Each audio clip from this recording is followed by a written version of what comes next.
Grabe yung Carlo pinakita. So, with that, sabi ang tanong ni Kate Adahar from Random Republica, yung character mo ay someone with special needs. How did you prepare and build your role? Meron ka ba naging peg in your portrayal? Naging? Peg. Marami. Actually, Kate, ayan, si Kate. Pinagano nila ako 3 days na immersion sa special school sa may Banawe. Sinamahan ako ni Josh, sinamahan ako ni Noel, tsaka actually ibang staff, si Direk May, RBO, nandoon. Yun, pina-observe sa akin yung mga high functioning, tapos yung hindi masyado. Tapos, after that, pinag-workshop ako with Miss Anna Fileo. Yan yung mga pinagawa sa akin.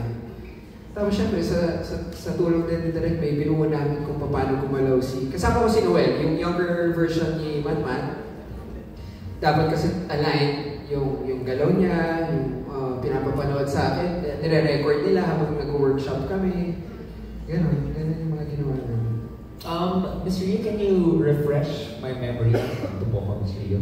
Okay, may sinasabi kayo kanina tungkol dun sa mga scenes ni Carlo na kailangan huwag muna ibigay. Kasi rehearsal pa lang.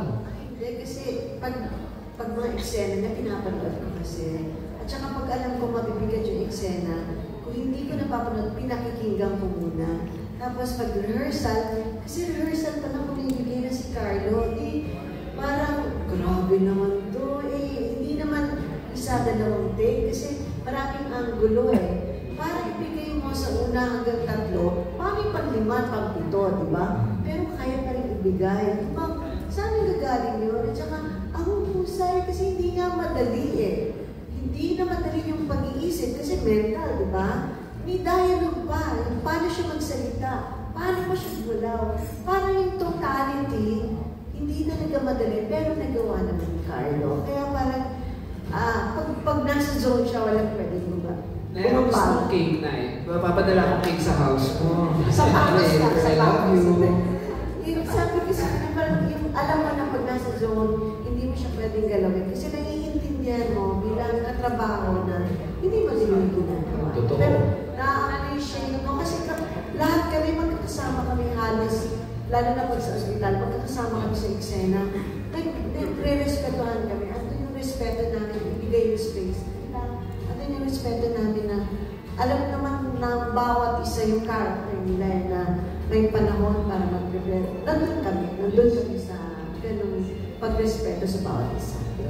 Actually, parehas kami ni Andre. Parang nagdadalawang isip ako na kunin yung role, yung character.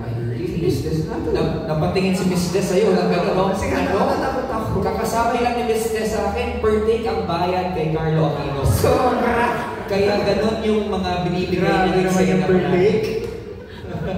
Nagkakas ka ang isip ko, kasi nga takot ako gawin yung character. So ang dami yung what ifs, yung doubts, yung mga takot. Lumaki ng lumaki. Lumobo yun. So kailangan ko paputokin. Kailangan ko, I have to see this.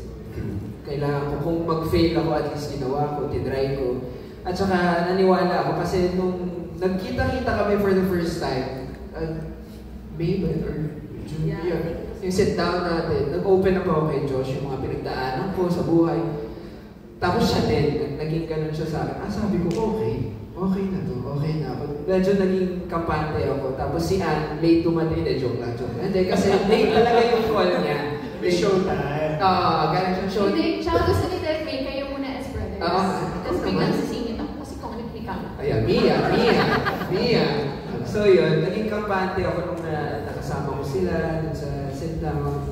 Sabi ko, okay, may enjoy ko to. Tsaka wala akong eksena na hindi ako pawis. Lagi ako, bigay na bigay talaga. Alam nila lahat yan. Bukala siya lagi. May special fan designated sa kanya. May rain cloud lagi sa ulo ka after everything.